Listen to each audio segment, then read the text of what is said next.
Hi friends, welcome back to my channel. If you're new here, I'm Layla and I am a gap year pursuer person and I'll be going to med school next year. Basically, I'm in the middle of recording a bunch of interviews that basically talk about medical school interviews because I've done quite a lot of them and interviews in general. Yeah, I just wanted to be a resource if possible and kind of give you some hints and tips that I've picked up along the way. What I'm planning on going through in this video is everything from what a competency-based question is to the kinds of competency-based questions you might be asked, and then kind of going through the STARR Framework, which will change your life if you haven't heard of it, and how to use it in different situations and how to use it in your preparation for medical school interviews. So stick with me because it's a useful one. Leave a comment if there's anything else in particular that you think would be helpful. If you have any questions, hit me up. I will always reply. Or slide into my Instagram DMs.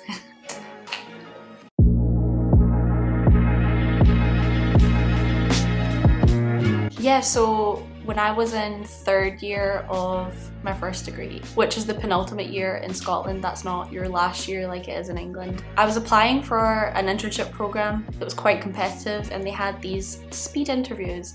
Before the speed interviews, they had these compulsory interview workshops and I just remember thinking like, I don't need to go to this is stupid. I've done so many interviews before. But I went because it was compulsory. I learned so much about stuff that I was doing wrong when answering like competency-based questions. And medical school interviews, particularly MMIs, tend not to be so much a kind of traditional interview, but you will still have quite a lot of questions or instances where you're going to need to know how to answer competency-based questions. And so I thought I'd make a video on the technique that I learned in that workshop. So yeah, that takes us into this. The first thing I'm going to address, what are competency-based questions? So competency-based questions assess skills and qualities that you've got through your experiences. So quite often they'll be kind of set out a bit like, tell me about a time where, for example, you had to make a difficult decision. That could be quite a common one for medical school because doctors have to make difficult decisions every day. Competency-based questions, they're normally looking for a very specific type of answer. And I think it's too easy, especially for someone like me that talks a lot, which I'm sure you can tell from being on my channel, that in it's too easy to go off on a tangent and just start rambling and then get lost in your answer and not really know where you're going with it. And with the right preparation, you could definitely avoid that and you don't need to go down that road. In medical school interviews, they're normally kind of categorized into the main categories that you would see on kind of websites and stuff like that when they're talking about interviews. Things like insight into medicine, commitment to medicine, evidence of work experience, that kind of thing. You can go through them and kind of pick out what kind of questions you think are going to come up for that. I do have some examples in the video, so do bear with me. If you like this video, please don't forget to like, comment and subscribe. It really does help me out a lot and there's going to be a lot more, hopefully, helpful videos coming your way. So I gave the example, give an example of a time where you had to make a difficult decision. It could go one further than that and ask you to name skills and qualities and stuff like that that you think are most important for a doctor to possess. And like, this is one of these questions that you can definitely prepare for. You can pick the competencies because there are so many. Say they ask you to name like 3, you can pick the 3 that you think you can portray best in your experiences or that you could talk about in a kind of succinct, clear, organized way that gives enough detail for them to be able to understand where you're going, where you're coming from. Where did you come from? Where did you go? Okay, no. So they would ask you, what do you think are the 3 most important competencies in a doctor? Or what do you think are the 3 most important skills of a doctor or qualities? And then you would name those 3 and then when you come up with them, ask for you to give examples of what competencies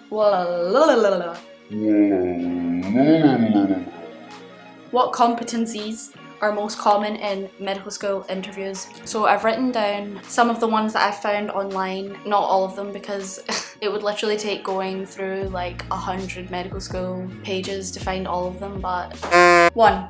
Approachable and maintains effective relationships, kind of approachability and interpersonal skills and that kind of thing. And an example of a competency-based question that would come under that would be something like, give an example of a time where a person or a colleague came to you with a problem or a personal matter and how you dealt with that. 2. Collaboration and teamwork. This is obviously really important when it comes to medicine because it's drilled into you from like way before you even think of applying that medicine is all about interdisciplinary teams or multidisciplinary teams, and teamwork is essential. So an example of a question that would come under that, give an example of a time where you were a member of a team and had a valuable piece of information that you knew someone else needed, or that someone else needed, or that would be valuable to someone else.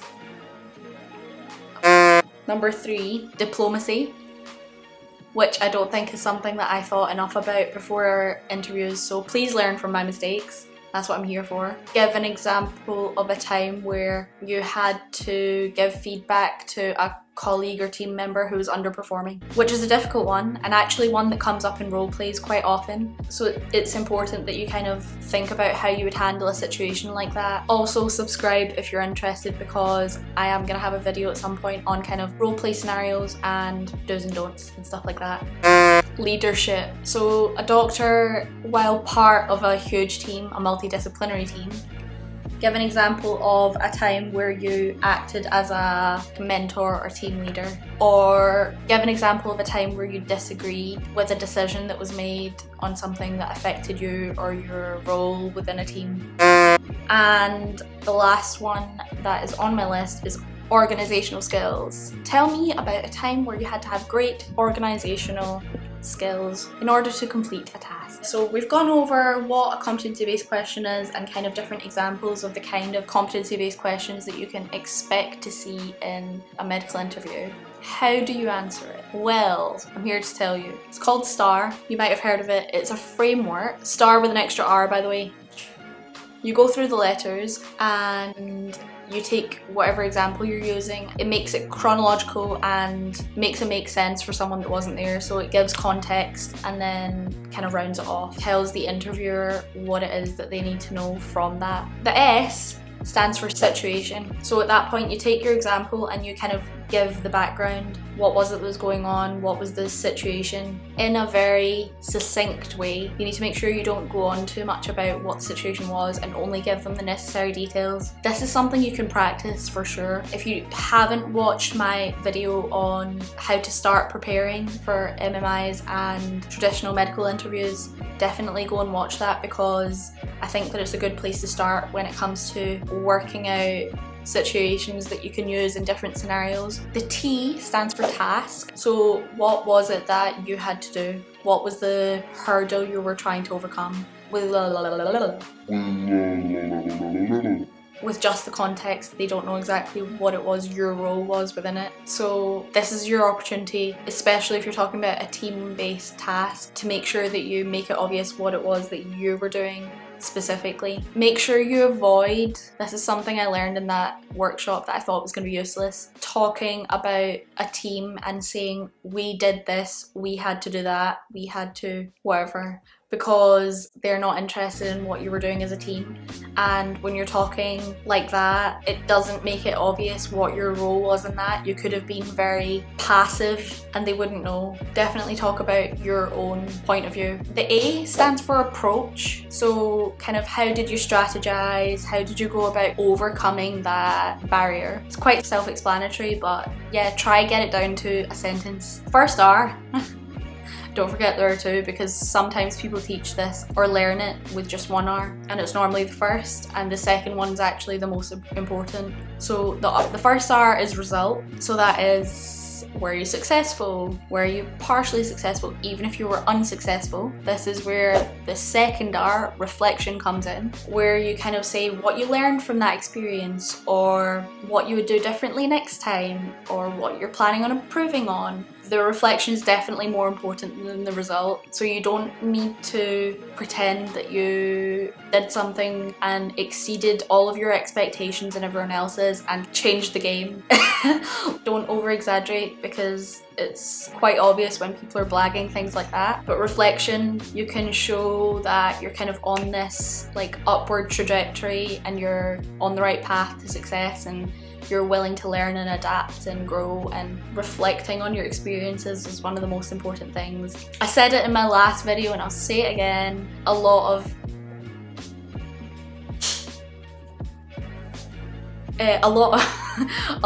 medical school based tasks, from what I know from talking to friends and things like that, there's a lot of reflective essays and things like that, which I'm not used to because I studied neuroscience, so it was a lot of scientific kind of essays. So reflection is something that you can't really do enough of early on if you get used to reflecting regularly. So it's a good idea to go through the kind of competencies and criteria on uni websites, especially the unis that you're applying to, definitely the unis you get interviews for, as early as possible, because right, I know that preparing for an interview before you get the offer feels not right, but the thing is, you don't actually get that much notice in a lot of cases. Sometimes you'll get like a month, but quite often you'll get like maybe 2 weeks. And if you're in school or uni, or you're working full-time like I am just now, and you don't have that much time. If I were applying for medicine just now, I would find it so difficult to find the time to prepare for interviews properly. So definitely start preparing beforehand. It's not shooting yourself in the foot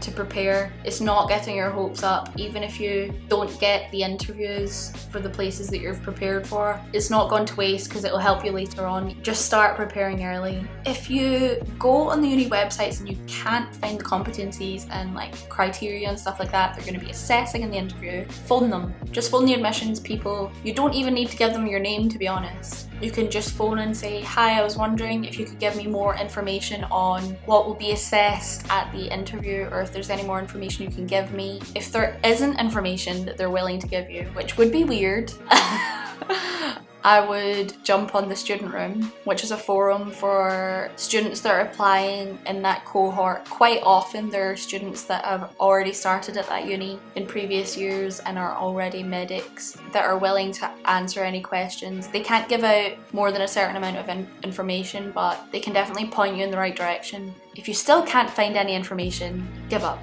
No, I'm so kidding. Don't give up. Most medical schools have a lot of very similar competencies that they're checking for, so just use some other medical schools and go through a few and make sure you're kind of like hitting all the checkpoints. Have a bank of examples that you can use for these STAR answers and practice taking those examples and putting them into the STAR format, because honestly it will change your life. It will stop you rambling. You're only giving the necessary information now. The shorter and sweeter the better, and this way you know that you're hitting all the points that they're looking for without losing engagement from them.